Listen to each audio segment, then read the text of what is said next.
존 칼뱅 하면 보통 어떤 단어들이 떠오르세요? 아마 신학, 종교개혁, 아니면 제네바 같은 것들이겠죠? 그렇죠. 아주 엄격하고 신학적인 이미지가 강하죠. 네. 그런데 만약 칼뱅의 그 정치 사상, 특히 국가에 대한 그의 관점이 우리가 전혀 예상치 못한 곳에서 시작되었다면 어떨까요? 그러니까 신학교 서재가 아니라 저기 마키아벨리의 고향 이탈리아 피렌체의 그 뜨거운 정치 광장에서 말입니다. 흥미로운 시작이네요. 오늘 저희가 깊이 파고들 자료가 바로 이 연결고리를 추적하는 김창대 박사의 시민 인문주의와 칼뱅의 국가 간의 관계라는 학술 논문입니다. 이번 탐구의 미션은 아주 명확해요. 이탈리아 르네상스의 그 정치적 열정이 어떻게 알프스를 넘어 종교개혁의 심장이었던 제네바에까지 영향을 미쳤는지 그 지적 여정을 한번 따라가 보는 겁니다. 자, 그럼 한번 제대로 파헤쳐 볼까요? 네. 이 논문이 던지는 질문이 사실 정말 도발적이에요. 어떻게 보면 세속적인 부와 정치적 야망이 들끓던 이탈리아 도시국가의 사상이 오직 신의 영광만을 외쳤던 제네바의 종교개혁가에게 영향을 줄 수 있었을까? 전혀 어울리지 않는 두 세계처럼 보이는데요. 맞습니다. 오늘 저희는 그 둘을 잇는 그 숨겨진 다리를 한번 찾아보려고 합니다. 좋습니다. 그럼 첫 걸음부터 시작해보죠. 이 모든 이야기의 출발점인 피렌체 시민인문주의라는 개념부터 명확히 해야 할 것 같아요.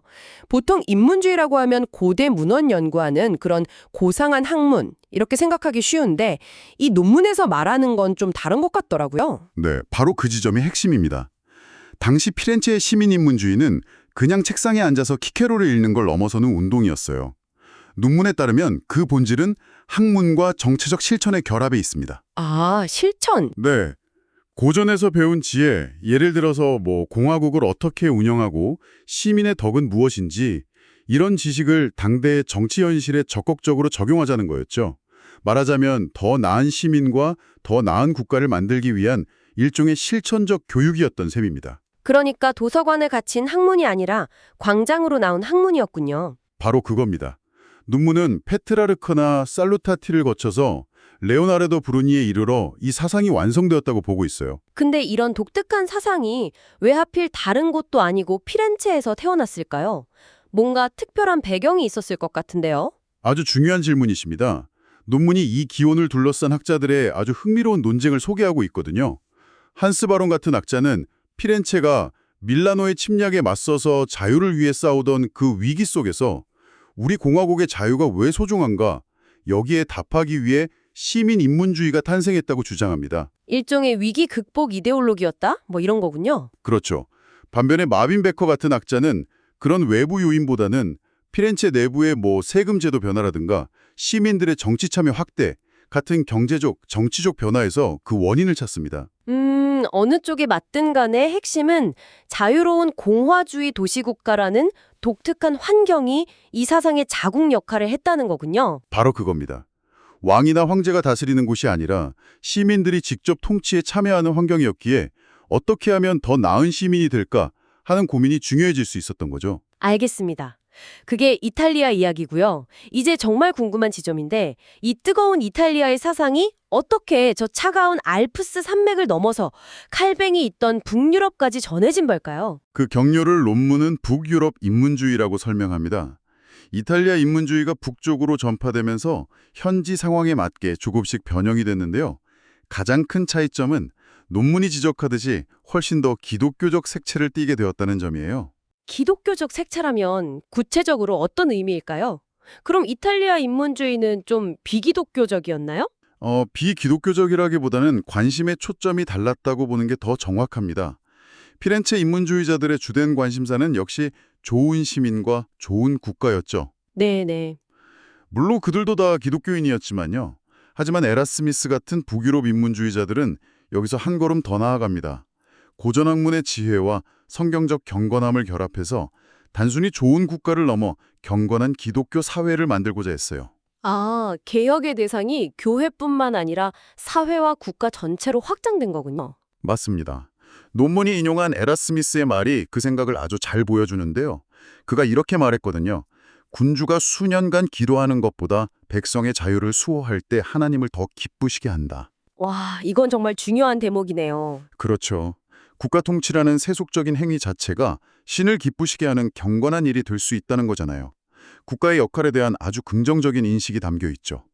바로 이런 북유럽 인문주의, 특히 프랑스 인문주의의 지적 풍토 속으로 젊은 시절의 칼뱅이 걸어 들어가게 된 겁니다. 자, 이제 무대는 마련된 것 같습니다.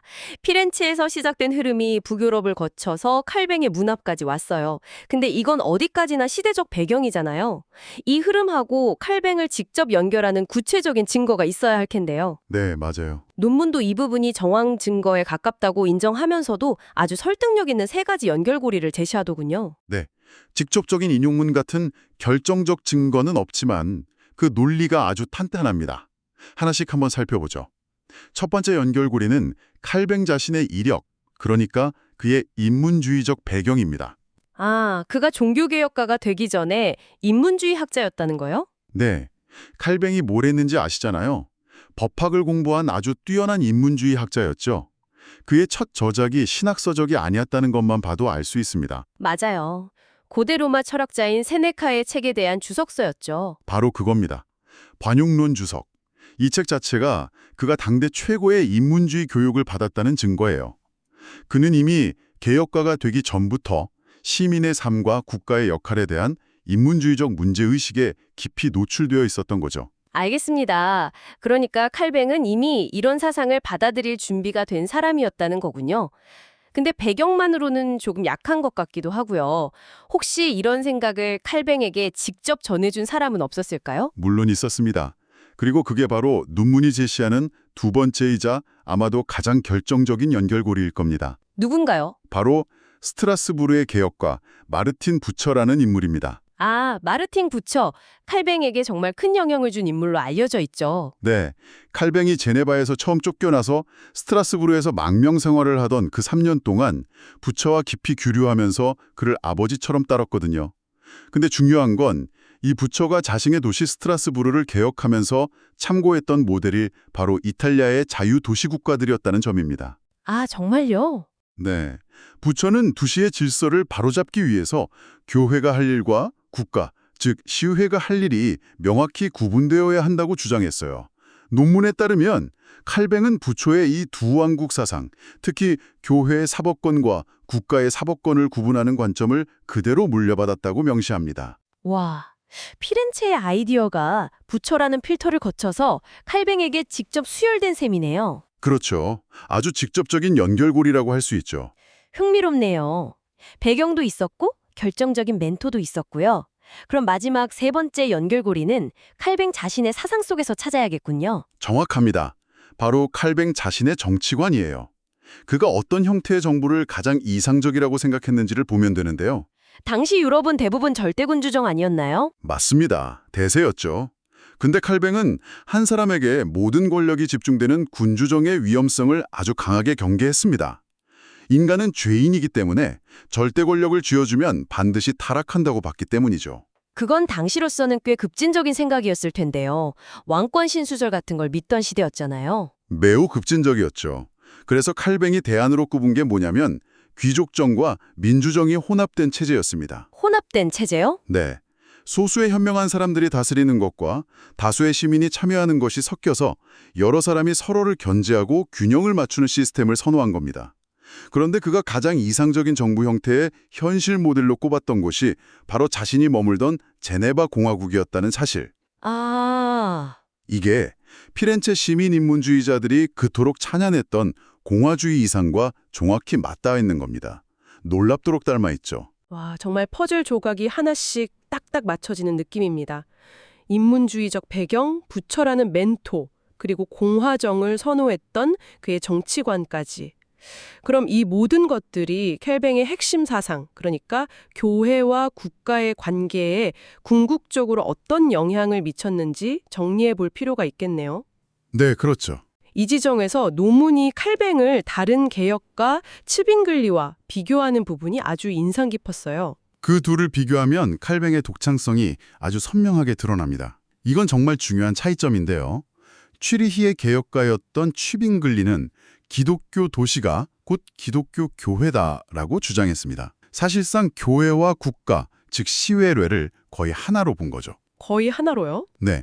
그래서 추리히에서는 시회회가 교회의 장로 역할까지 하면서 신앙적인 문제까지 다 결정했어요. 말하자면 일종의 신정정치, 테오크래시에 가까운 모델이었군요. 그렇게 볼 수 있죠. 하지만 부처와 인문주의 전통의 영향을 받은 칼뱅은 전혀 다르게 생각했습니다. 그는 교회와 국가를 두 개의 분리된 그러나 독립적인 실체로 보았습니다. 역할과 권한이 다르다는 거예요. 분리되었다면 서로 그냥 간섭하지 않고 각자의 길을 가는 건가요? 간섭하지 않는다는 점에서는 맞지만 그냥 남남처럼 지내는 건 아니고요. 오히려 상호 보완적인 파트너 관계에 가깝습니다. 상호 보완적인 파트너요? 네, 국가의 역할은 칼, 즉 공권력을 사용해서 사회의 평화와 질서를 유지하는 겁니다. 그럼으로써 교회가 방해받지 않고 복음 전파라는 고유의 사명을 잘 수행하도록 돕는 거죠. 아, 반대로 교회의 역할은 말씀을 가르쳐서 성도들을 경건한 신앙인으로 양육하는 거고요. 그렇게 해서 국가를 위해 법을 잘 지키는 훌륭한 시민을 길러내는 겁니다. 적으로는 하나님의 영광이라는 하나의 공동 목표를 위해 협력하는 두 기관이라는 거군요. 완벽한 요약입니다. 논문의 표현을 빌리자면 둘은 하나님의 나라에 공헌하는 독립된 실체인 셈이죠. 국가를 단순히 교회의 시녀 정도로 본 게 아니라 국가의 고유하고 긍정적인 역할을 부여했다는 점. 바로 이것이 저자가 지목하는 피렌체 시민인문주의가 칼뱅에게 남긴 가장 핵심적인 유산이라고 할 수 있습니다. 자, 오늘 이야기를 좀 정리해 보겠습니다. 오늘 우리가 살펴본 논문은 종교개혁과 존 칼뱅이 어느 날 갑자기 자신의 정치사장을 만들어낸 게 아니라는 아주 흥미로운 주장을 펼쳤습니다. 교회와 국가는 분리되어 있지만 나란히 하나님의 뜻을 이루어가는 파트너라는 그의 독특한 관점, 그 뿌리를 거슬러 올라가 보니까 놀랍게도 르네상스 시대 피렌체의 공화주의적 이상에 가닿아 있다는 것이었죠. 네, 그 연결이 칼뱅의 저서에 직접적으로 명시된 건 아니지만 프랑스 인문주의와 마르틴 부처라는 인물을 거치는 그 지적인 계보를 따라가 보면 유사성이 너무나 뚜렷하게 보입니다. 그렇군요. 이건 종교개혁을 단순히 신학적인 혁명으로만 볼 게 아니라 르네상스라는 더 거대한 지적, 문화적 흐름과 얼마나 깊이 얽혀 있었는지를 다시 생각하게 만들어줍니다. 그리고 이 논문은 마지막으로 우리에게 또 이걸 듣고 계신 여러분에게 생각해 볼 만한 아주 의미심장한 질문 하나를 던져주는 것 같아요. 어떤 질문이죠? 논문에 따르면 당시 제네바는 정치적, 문화적으로 낙후된 상태였다고 해요. 그래서 칼뱅이 마음만 먹었다면 얼마든지 취빙글리의 7.21처럼 국가를 교회에 종속시키는 강력한 신정 정치를 펼칠 수도 있었습니다. 그런데 그는 왜 굳이 그 힘든 길을 택하면서까지 교회와 국가를 분리하려고 했을까요? 어쩌면 자유로운 공화국이라는 그 인문주의적 이상이 그에게는 그냥 여러 정치 체제 중 하나가 아니라 인간의 죄성을 제어하고 공동선을 이룰 수 있는 가장 성경적인 대안이라고, 뭐랄까 하나의 신념이었을지도 모르겠습니다. 바로 그 지점입니다. 우리가 오늘날 너무나 당연하게 여기는 정교 분리나 공화주의 같은 정치 구조들 속에요. 어쩌면 이처럼 우리가 전혀 예상치 못했던 시대와 장소를 연결하는 수백 년 된 숨겨진 지적 역사가 담겨 있는 것은 아닐까요? 피렌체의 광장에서 시작된 외침이 제네바의 철교단에서 울려 퍼지고 또 오늘날 우리의 삶에까지 영향을 미치고 있는 것처럼 말입니다.